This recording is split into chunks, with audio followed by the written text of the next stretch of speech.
So they will host the Dallas Mavericks. But let's start with the Warriors and the Grizzlies in the West playing. How do you see that one playing out? Interesting matchup because of the size of Memphis going up against that experience of Golden State. The question for me, if you're Golden State, are we going to be able to control that defensive backboard? That's going to be huge for them. And then if you're Memphis, you got a new coach. Are you going to game plan in a manner that's going to allow you to kind of have an impact on both Butler and Curry? They've got to be able to contain Curry. Not that you're going to stop him, but you can't give him 8 to 10 to 12 uncontested open threes every game. I just don't think that's a recipe for success. But this is a really important series, I think, for Memphis, too, big picture, because they're about to have a reset in that organization. And you can ill afford to potentially get knocked out early before you even get into the postseason. So this one's going to be exciting. It is, and just tough for both teams. If you start talking about the beginning of the season, I would have never thought either one of these teams would be in a playoff. Neither one of them. And obviously injuries have been played, but also there's a situation right now is they both have a chance. That's what's so exciting about the play-in. Jay said it, the size of the Grizzlies can really pose a problem to the Warriors. It can make them play differently. And then obviously you have Steph Curry and Jimmy Butler. Who's going to be that guy to be able to match up with one of those two guys? I can't wait to see this one, because these two teams have had a little history. And in fairness, too, for perspective, both of them won 48 games. Like, it wasn't like they just, backed in. I mean, 48 games typically would get you in the postseason. It just speaks to the depth of that Western Conference. All right, what about the Kings and the Mavericks? Because the Kings are hard to figure out. They've been a very streaky team all season. They finished 40-42, and then the Mavericks obviously know the situation there. But how do you see this one playing out? Dallas is just unfortunately, everything that's happened, as far as injury-wise.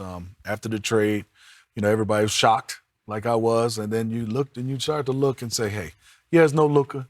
There's nobody's going to be able to replace Luka. But I was like, this is a deep team if they can get healthy. And then in the big-time blow comes with Kyrie getting hurt.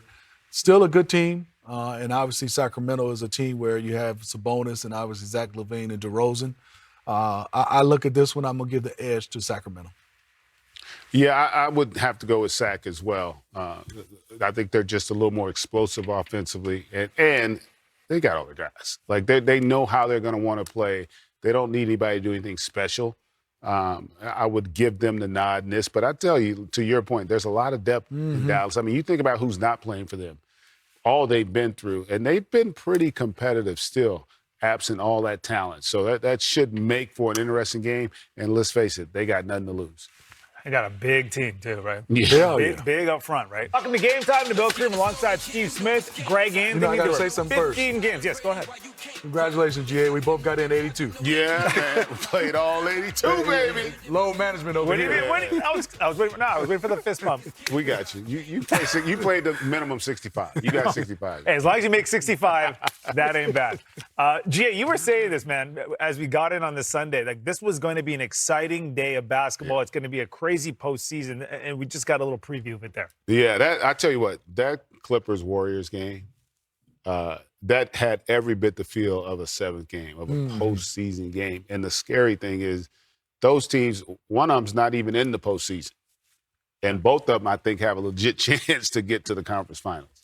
Yeah, it is. I mean, I'm just so happy to see Kawhi back, just at the level he's playing. It's phenomenal to get a chance to see both these teams with the addition of Jimmy Butler and Kawhi, those two guys going on. Oh, and Steph and James Harden are pretty good as well. Before his self-promotion of 82 games, I was saying 15 games of the night on Sunday. Every team playing. And this, again, was the biggest game. We got to start with it. It is the Clippers. It is the Warriors. Massive implications.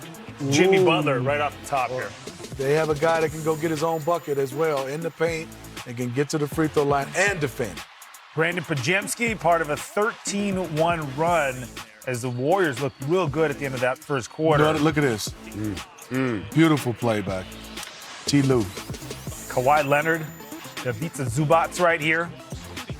And all the talk about Kawhi and the reemergence of that man, James Harden, I think what makes this group special has been Zubac and his growth as a player and impact.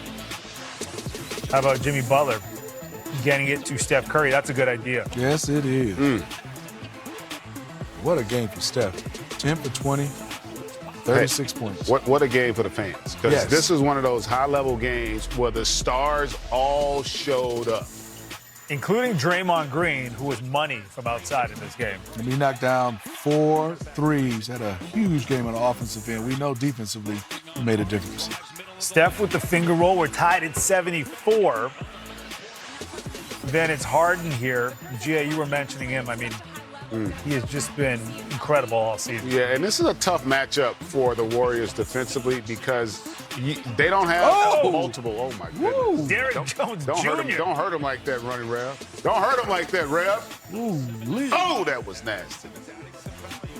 LA was up 92-86. Back come the Warriors. Was he dancing, toe tapping? He got Bogdanovich doing his cha-cha-cha.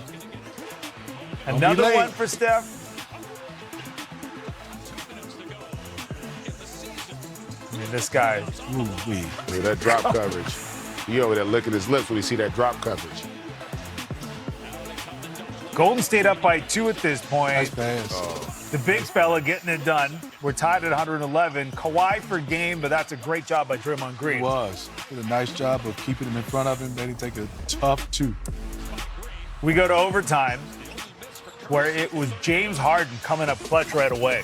Yeah, James Harden continues to dazzle for all the naysayers. He doesn't show up in the big game. That one I didn't think was. This was a big one. What a big one, he Jay. balled out. Steph keeping it close.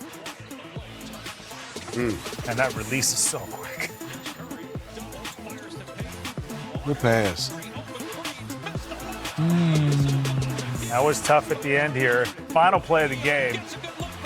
Warriors with a chance to tie after Kawhi Leonard went 1-2 from the free throw line, but they don't get it to go. So the Clippers go on to win 124-119, locking up a playoff spot, meaning the Golden State Warriors are now in the play-in. Moving on to Denver and Houston. So the Nuggets win, gets them the 4th seed in Nikola Jokic. And the Nuggets, as of late anyways, with all their changes, have played pretty well. Well, you know, obviously with this guy, you always going to play pretty well. And obviously, it's the Rockets team. They're not playing a lot of guys. And Jokic having his way. Jokic has just become such a dangerous three-point shooter this year. Doing it with volume. Aaron Gordon is going to be big for their playoff hopes. Oh, he's going to be huge. And then when healthy, and he's been playing at a really high level. That, to me, is the X factor. Michael Porter Jr. Can he find that rhythm and start delivering those daggers? Martin Gordon here. Anytime you see that connection, those spots. This time it's Jokic and Christian Brown. That's what Christian Brown's at his best. Transition. Denver was up big in this one. Yeah.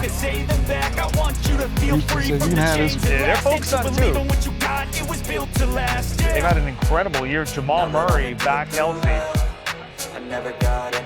And Denver goes on to win 126-111, so they lock up the 4th seed.